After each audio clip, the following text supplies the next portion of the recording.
தமிழ்நாட்டில் பிகாம் படிப்புக்கு கடும் போட்டி நிலவும் என்பதால் நடப்பாண்டும் கட் ஆஃப் மதிப்பெண் மேலும் அதிகரிக்கவே வாய்ப்பிருப்பதாக கல்வியாளர்கள் தெரிவிக்கின்றனர்.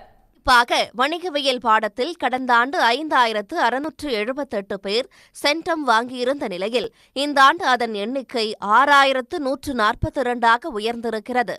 லயோலா, ஸ்டெல்லா மேரிஸ் போன்ற சிறந்த கல்லூரிகளில் பிகாம் படிக்க விரும்பும் மாணவர்களுக்கான கட் ஆஃப் மதிப்பெண் கடந்த ஆண்டே 99ஐ தாண்டிய நிலையில் அதைவிட சற்று அதிகரிக்கும் என்று கல்வியாளர்கள் கூறுகிறார்கள். போன வருஷம் மிகப்பெரிய வாய்ப்பு பிகாம் ஸ்டூடெண்ட்ஸுக்கு கடும் போட்டியாக இருந்ததுனால நிறைய கல்லூரியில் கிடைக்கல. பட் இந்த வருஷமும் கடுமையான ஒரு போட்டி பிகாமில் எதிர்பார்க்கலாம்.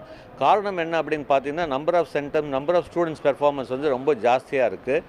ஏன்னா போன வருஷமே டாப் கல்லூரிகளில் பார்த்தீங்கன்னா கட் ஆஃப் ஃபர்ஸ்ட் ரவுண்டில் ஒரு 99.8லேருந்து 100 வரைக்கும் இருந்து. இந்த வருஷமும் ஒரு 99 மேலே வாங்கினா தான் டாப் கல்லூரிகள் பிகாம் கிடைக்கிறதுக்கு வாய்ப்பு இருக்குது. அதே மாதிரி இந்த மாதிரி இருக்கும்போது ஈவன் பிபிஏ எக்கனாமிக்ஸ் சார்ந்த படிப்புகளுக்கும் இந்த வருஷம் கொஞ்சம் கடுமையான போட்டி இருக்க போகுது. அரசு பள்ளி மாணவர்களுடைய தேர்ச்சி விகிதமும் சராசரி விகிதம் மார்க் வாங்கலையும் ஜாஸ்தியாக இருக்குது.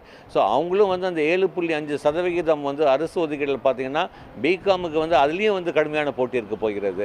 அப்போ இந்த வருஷம் பொறியியல் கம்பேர் பண்ணும்போது கண்டிப்பாக காமர்ஸுக்கு ஜாஸ்தியாகும். பொறியியலுக்கு கட் ஆஃப் குறையிறதுக்கு தான் வாய்ப்பு இருக்குது. ஏன்னா பொறியியலில் நிறைய சீட்ஸ் இன்க்ரீஸ் பண்ண போகிறாங்க இந்த வருஷம். அதே சமயம் பொறியியல் படிப்புக்கான கட் ஆஃப் மதிப்பெண் பெரும்பாலும் குறையவே வாய்ப்பிருப்பதாக கல்வியாளர்கள் தெரிவிக்கிறார்கள். இதற்கு இயற்பியல், வேதியியல் பாடங்களில் 100க்கு 100 மதிப்பெண் எடுத்துள்ளோரின் எண்ணிக்கை வெகுவாக குறைந்திருப்பதுடன் கல்லூரிகளில் கூடுதலாக சுமார் 30,000 இடங்களுக்கு மாணவர் சேர்க்கை நடத்தப்பட உள்ளதே காரணமாகும்.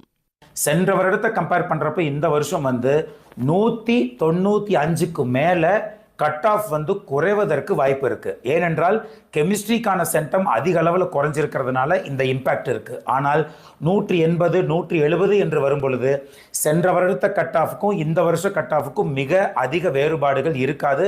குறையவும் செய்யாது, ஏறவும் செய்யாது அப்படின்னு நம்ம பார்க்கிறோம். கணினி அறிவியல் பாடத்தில் கடந்த ஆண்டு 2251 பேர் மட்டுமே சென்டம் எடுத்திருந்த நிலையில் நடப்பாண்டு 6996 பேர் முழு மதிப்பெண் பெற்றிருக்கிறார்கள். அதே சமயத்தில் தாவரவியல், விலங்கியல், உயிரியல் போன்ற பாடங்களின் சென்டம் எண்ணிக்கை குறைந்திருப்பதால் வேளாண் மற்றும் அறிவியல் சார்ந்த படிப்புகளை தேர்வு செய்யும் மாணவர்களுக்கு சீட் கிடைப்பதில் சிக்கல் இருக்காது என்கிறார் கல்வியாளர் அஸ்வின்.